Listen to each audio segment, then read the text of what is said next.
warming, which is, for those of you who write poems, know it's kind of like a hard title. That seems appropriate. The East Coast is really getting screwed, aren't they? They're always like, well, you got warm weather, but at least you don't have earthquakes. You're like, all right, and now a hurricane, man. Oof. Actually, a bunch of these poems, I wrote this book, a lot of it in 2008, and I was living in Houston at the time, and there was a giant hurricane coming, and it was very weird because it comes really slow. It's like, I thought when I was there, it was sort of like what it must have felt like when you were a villager, and you knew an army was coming, and it was like a week away, and it's 5 days away, and maybe they're not coming, maybe they are, and so there's a kind of weird combination of utter passivity and languidness and total panic, which is uncharacteristic of other disasters. Global warming. In old black and white documentaries, sometimes you can see the young at a concert or demonstration staring in a certain way, as if a giant golden banjo is somewhere sparkling just too far off to hear. They really didn't know there was a camera. Cross-legged on the lawn, they're patiently listening to speeches, or the folk singer hunched over his little brown guitar. They look as tired as the young today. The calm manner in which their eyes, just like the camera, rest on certain things, then move to others, shows they know no amount of sunlight will keep them from suddenly growing older. I've seen the new $5 bills with their huge pink hypertrophied numbers in the lower right-hand corner and feel excited and betrayed, which things should never change. The famous cherry trees I grew up under drop all their brand new buds a little earlier each year. Now it's all over before the festival begins. The young, maybe they'll let us be in their dreams. Thank you. I wrote this poem. This is also kind of a newish poem. I wrote this poem, right when all the terrible things were happening in Japan. Speaking of like same kind of situation where you're not sure how to react to a catastrophe that might be just far away, not to directly affect you, but on the other hand, maybe not. Poem for Japan. All day staying inside, listening to a podcast, discuss how particles over the Pacific might drift. I knew thinking whenever cloud scares me, I'm not alone. My umbrella slept in the closet. I placed a few nouns in beautiful cages, then let them out. Touched with my mind, the lucky cat asleep in the deli. I always scratch his head. He slightly raises to meet my hand. All over the remains, contaminated shadow men in blue suits that seem ecclesiastical, now that science is a religion crawl. The emperor everyone has forgotten is speaking. No one knows how to be loving, and also hope the wind in a certain and not another direction will blow.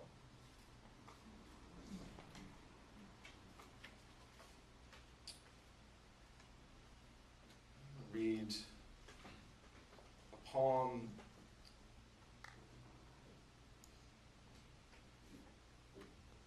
No, I'm not going to do that.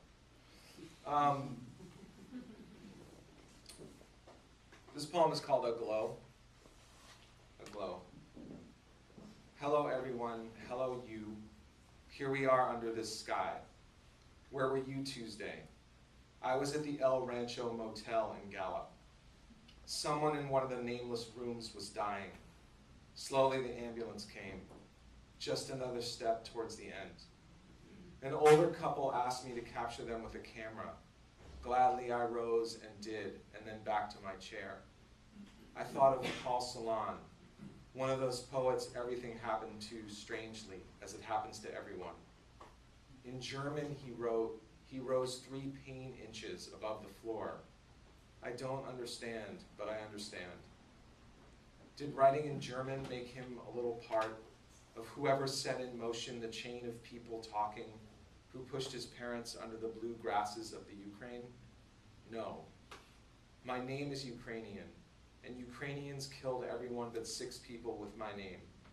Do you understand me now? It hurts to be part of the chain and feel rusty, and also a tiny squeak, now part of what makes everything go. People talk a lot. The more they do, the less I remember in one of my rooms. Someone is always dying. It doesn't spoil my time, is what spoils my time. No one can know what they've missed, least of all my father, who was building a beautiful boat from a catalog, and might still be. Sometimes I feel him pushing a little bit on my lower back, with a palm made of ghost orchids and literal wind. Today I'm holding on to what Nico Case called that teenage feeling. She means one thing. I mean another.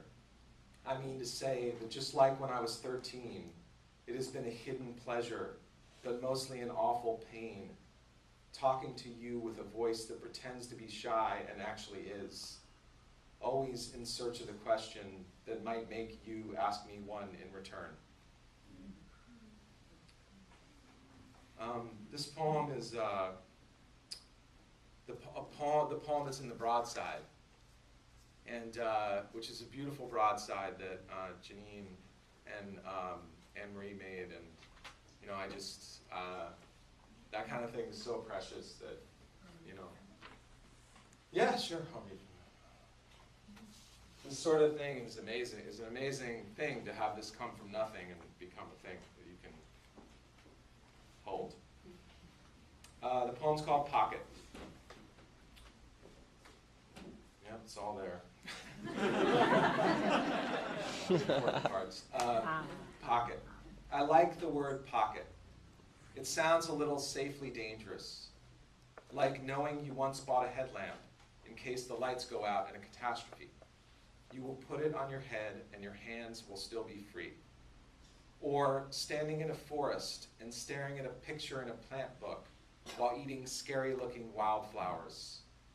Saying pocket makes me feel potentially, but not yet busy. I'm getting ready to have important thoughts. I'm thinking about my pocket, which has its own particular geology. Maybe you know what I mean. I basically know what's in there and can even list the items. But also there are other bits and pieces made of stuff that might not even have a name. Only a scientist can figure it out. And why would a scientist do that? He or she should be curing brain diseases or making sure that asteroid doesn't hit us. Look out, scientists. Today the unemployment rate is 9.4%. I have no idea what that means. I tried to think about it harder for a while, then tried standing in an actual stance of mystery and not knowing towards the world, which is my job. As is staring at the backyard and for 1 second believing I'm actually rising away from myself, which is maybe what I have in common right now with you. And now I'm placing my hand on this very dusty table and brushing away the dust. And now I'm looking away and thinking for the last time about my pocket.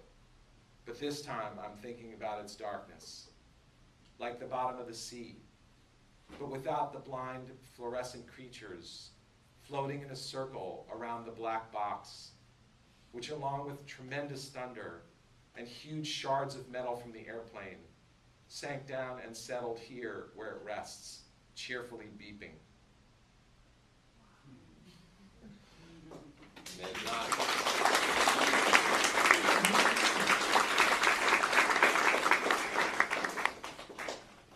That is an odd little poem. How am I doing? Oh, look at that. This next poem, I actually maybe is I'd like to think it's maybe like a little bit Buddhist.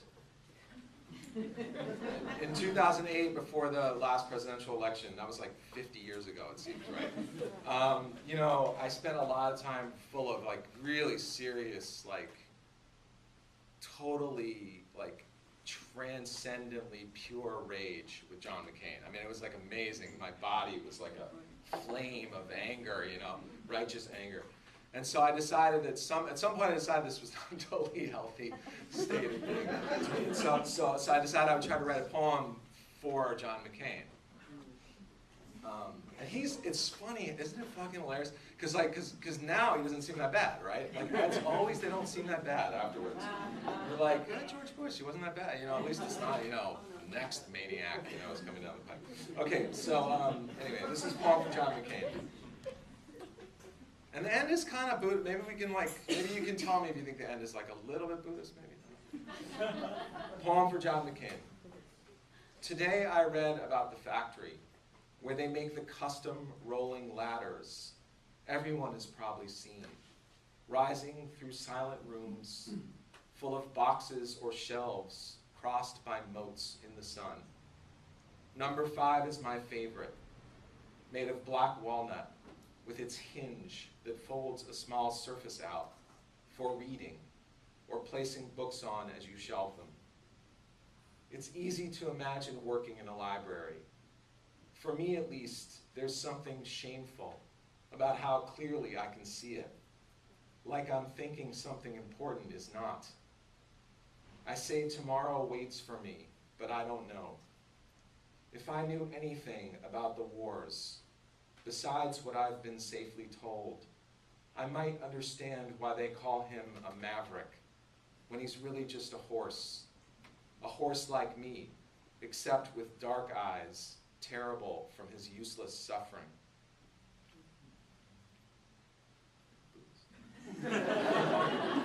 Suffering. Right.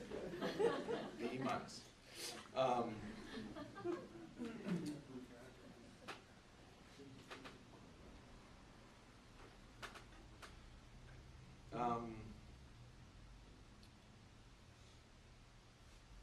This poem is called The Prelude, and it, as many of you know, that's also the title of a much longer poem by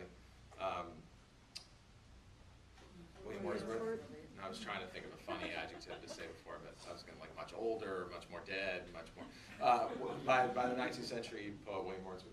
And I had never read this poem, which is kind of like crazy given the fact that I'm like, I teach English. Finally I decided I was going to read it, and I really tried. It's very beautiful and complicated, and also like exceptionally boring. But it was really amazing to read it. It was kind of like changed my brain. And so after reading it, or at least the beginning of it, I decided I'd write a poem called The Prelude. And the first line of the poem is an imitation of the first line of Wordsworth's Prelude, which is, oh, there is blessing in this gentle breeze. That's how his poem begins. The Prelude. Oh, this Diet Coke is really good. Though, come to think of it, it tastes like nothing, plus the idea of chocolate. Or an acquaintance of chocolate, speaking fondly of certain times it and chocolate had spoken of nothing. Or nothing, remembering a field in which it once ate the most wondrous sandwich of ham and rustic chambered cheese, yet still wished for a piece of chocolate, before the lone walk, back through the corn, then the darkening forest, to the disappointing village, and its super creepy bed and breakfast.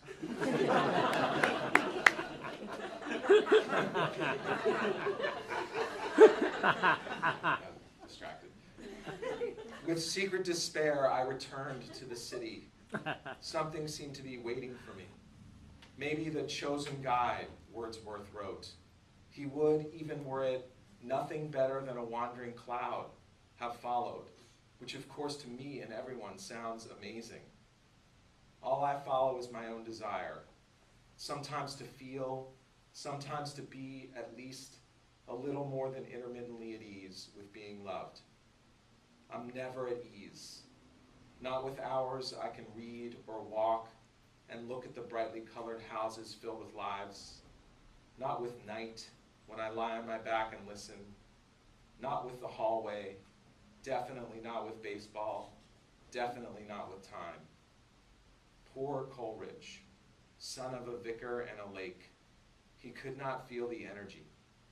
No present joy, no cheerful confidence, just love of friends and the wind taking his arrow away. Come to the edge beckoned softly. Take this cup full of darkness and stay as long as you want, and maybe a little longer. So this class read this poem, right? Who's teaching this poem? I don't know. And they said, it's amazing the way you come back at the end and like that cup of Diet Coke is transformed into this cup of darkness. I was like, did not ever make that connection. For me, the end of the poem is so far away from the beginning, I don't even remember what was going on at the beginning. But is that bad? I don't think that's bad. I think so, all right, I think actually what I'm going to do is, because you're a great, because I have trust for you now, is I'm going to read the title poem of this book, which is the last poem. It's in 5 sections, so I'll maybe just take a little bit longer than usual, but then I'll just end with this. I just want to, before I do that, before I go into that, I just want to thank you all again and thank Matthew Dickman and Sarah Karlinski from Spur, and I think we should give them applause.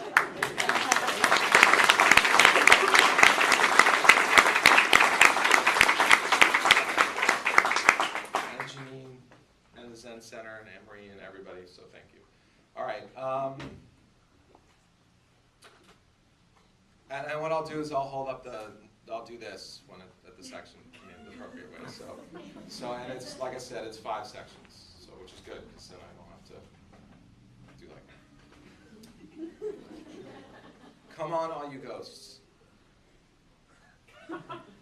I heard a little cough in the room and turned, but no one was there except the flowers Sarah bought me, and my death's head glow-in-the-dark keychain that lights up and moans when I press the button on top of its skull, and the ghost I shyly name Aglow. Are you there, Aglow? I said in my mind, reader, exactly the way you just heard it in yours, about 4 poem time units ago, unless you've already put down the paper directly after the mention of poetry or ghosts. Readers, I'm sorry for some of you, this is not a novel. Goodbye.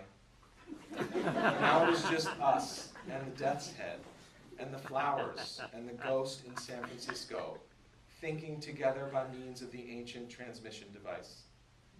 I'm sorry, but together we are right now thinking along by means of an ancient mechanistic system no one invented, involving super microscopic particles that somehow, weird, enter through your eyes or ears, depending on where you are right now reading or listening. To me, it seems like being together, one body made of light, clanging down through a metal structure for pleasure and edification. Reader, when I think of you, you are in a giant purple chair in a Starbucks, gradually leaking power, while Neil Young eats a campfire, then drinks a glass of tears on satellite radio. Hello, I am 40. I've lived in Maryland, Amherst, San Francisco, New York, Ljubljana, Stonington, house of the great ornate wooden frame, holding the mirror the dead saw us in whenever we walked past. New Hampshire, at the base of the White Mountains, on clear blue days, full of dark blue jays, beyond emotion jaggedly piercing. Minneapolis, of which I have spoken earlier and quite enough. Paris, and now San Francisco again. Reader, you are right now in what for me is the future, experiencing something you cannot without this poem. I myself am suspicious and cruel. Sometimes when I close my eyes, I hear a billion workers in my skull, hammering nails, from which all the things I see get hung. But poems are not museums. They are machines made of words. You pour as best you can your attention in, and in you the poetic state of mind is produced, said one of the many French poets with whom I feel I must agree. Another I know writes his poems on silver paint in a mirror. I feel like a president raising his fist in the sun. Reader, it doesn't seem very strange to be here in this apartment thinking of you and how we will someday, right now, be together. I hear hammering. Workmen are fixing the front steps. As I step out over them into the morning, my mind is wearing a black suit, like a funeral director's assistant, prepared for very serious work that has nothing to do with me. Now in the cafe, very carefully blasting my veins with coffee, asking what do we know and what can we learn. Above me, a painted waterfall and stars on the ceiling. All this peace makes me feel queer. The mysteries, we could never have predicted. They become our lives, and less confused, calmly in them we rotate, not psychotic or tragic.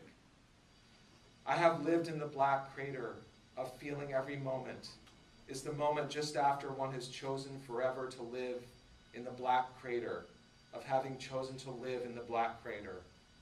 And therefore I know exactly why David Foster Wallace took his life away from himself, even though he was also taking it away from everyone he knew.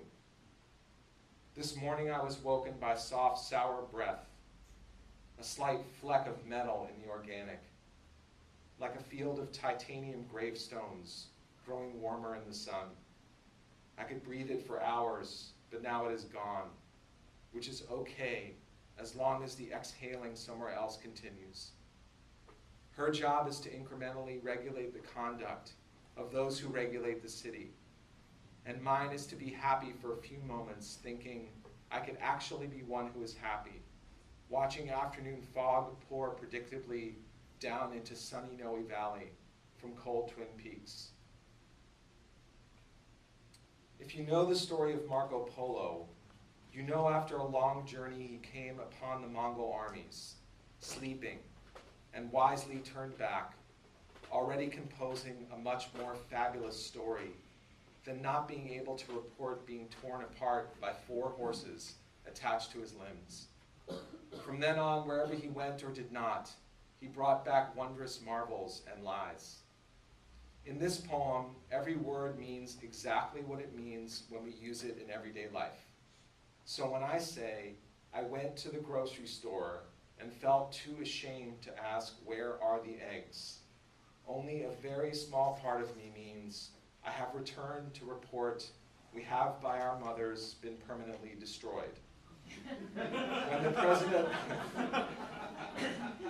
When the president opens his hands, a doorknob made of an unnaturally heavy substance floats up to the blue door to the worry factory. Open it, and down drift all the 21st century problems. Stick out your tongue, and maybe you will taste sunlight and maybe ash. Go, little president. We're all blowing into your wings. We promise to no longer be transactional in our personal dealings. We promise no longer to know some things are important, but one does not need to know why. If the heart makes the sound of 2 violins sleeping in a baby carriage, then new technologies cannot make us both more loyal and free. Wayward, free, radical dreams. I want to be loyal. I say it once into the darkness. Come on, all you ghosts. Try to make me forget you. Come with me and I will show you terrible marvels. The little cough I heard in my mind was one I remembered my father made just as he died. We weren't sure if it was his last breath or just some air left in his lungs. Not that it matters. Please don't feel the least bit sorry for me or yourself. Everyone you have ever seen has a dead father. Some are just walking around alive, but it's temporary. So bring your sorrow for everyone out into the street, in the sun. If a nation can fall asleep, it can wake up. Not exactly angry, but a little dizzy with pleasant hunger. A glass of juice, a melancholy.